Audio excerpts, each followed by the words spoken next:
Chapter 2, The Development of Social Control. This is a narrated version of this PowerPoint presentation. Introduction. The youth of past generations assumed adult responsibilities sooner than do today for three important reasons: longevity, economic pressures, and cultural pressure. The period of children's dependency has lengthened throughout history. The development of the concept of childhood.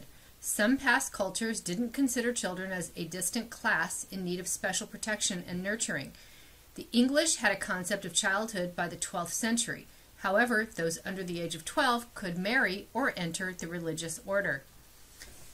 German baby biographies helped us to establish the norms that we now use to gauge the development of the biological, psychological, and social maturity. Acquiring adulthood.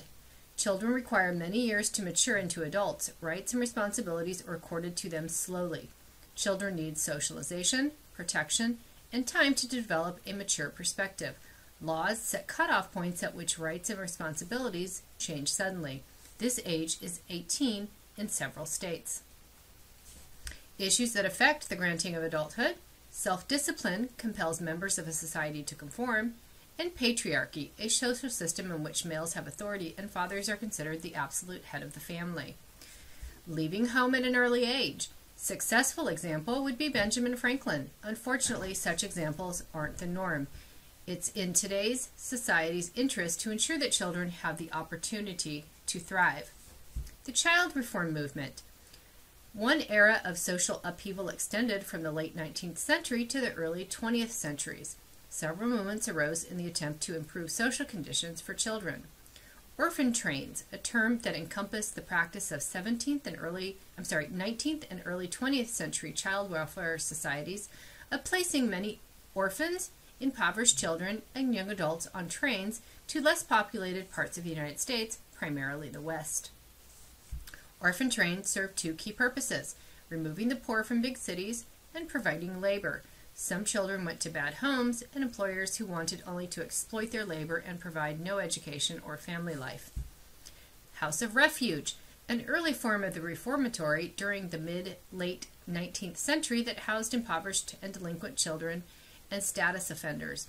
Created in large cities such as New York, Philadelphia, and Boston, the legal authority came from Parens Petrie. Ex parte Croso in 1839 established the justification of the state's intervention in the life of a young girl placed in a Philadelphia house refuge. The Child Savers. Child Savers, people at the end of the 19th century who were instrumental in creating special justice institutions to deal with juvenile delinquents and troubled youths. The Child Savers' activities were connected to juvenile justice system development. Platt said that child savers were naive and even disingenuous.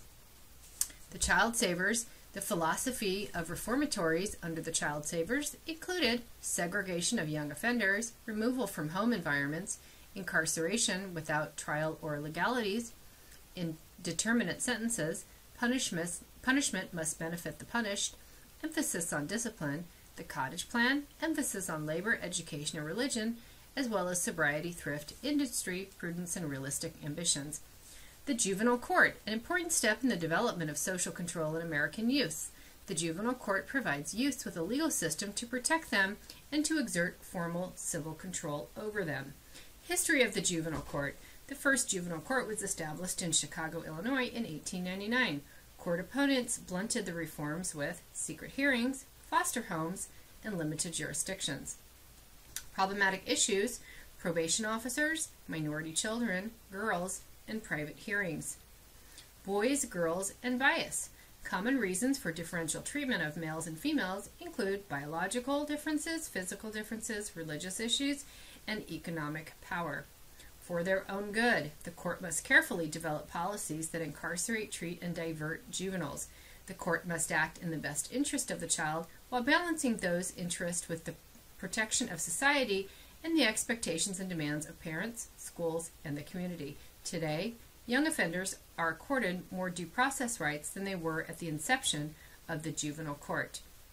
At the court's inception, according to Sanborn and Salerno, juvenile rights were deemed unnecessary, deemed inappropriate, deemed harmful, undeserved, and inapplicable. The philosophy guided the juvenile court system until the 1960s. The modern system, language and terminology, the juvenile justice system uses an alternative vocabulary. Softer term limits negative connotations. A juvenile offender is a delinquent. Youths are served a petition. Youths get hearings. Youths are adjudicated, and youth receives dispositions. The process. A separate process is initiated for juvenile suspects. Juvenile suspects are separated from adult suspects. Juvenile suspects might be bound over to the criminal court. Youths may enter the juvenile system in other ways, through parent or school request, or from abuse or neglect. The changing nature of childhood. As more children started going to school, they were separated into classes according to age. Freud dismissed Locke's notion that children's brains were a blank slate, and Dewey said, addressed what the child is rather than what the child will become. Social change is also accelerated, that many parents and adolescents' experiences are irrelevant to their kids. Each generation experiences life crisis differently because of the broad social forces that affect individual based on age, location. Use sociological imagination to understand modern kids' experiences. Trends in thinking. Changes in American society mean that the social control exerted over kids has drastically changed.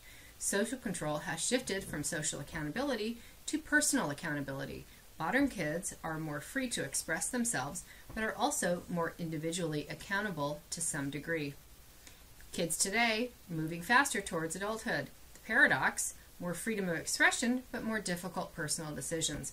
In prior generations, assumed adult responsibilities sooner and had fewer choices. Modern teens have many decisions, long transitions to adulthood. Long transitions mean more chances for contact with the criminal justice system. American kids are better off now than ever in terms of longevity, justice, medical care, social mobility, and education. It's no longer typical for poor children to leave school to work in the fields. The chance for a modern American child to live to see adulthood is greater than ever. That ends this narrated version of this chapter PowerPoint.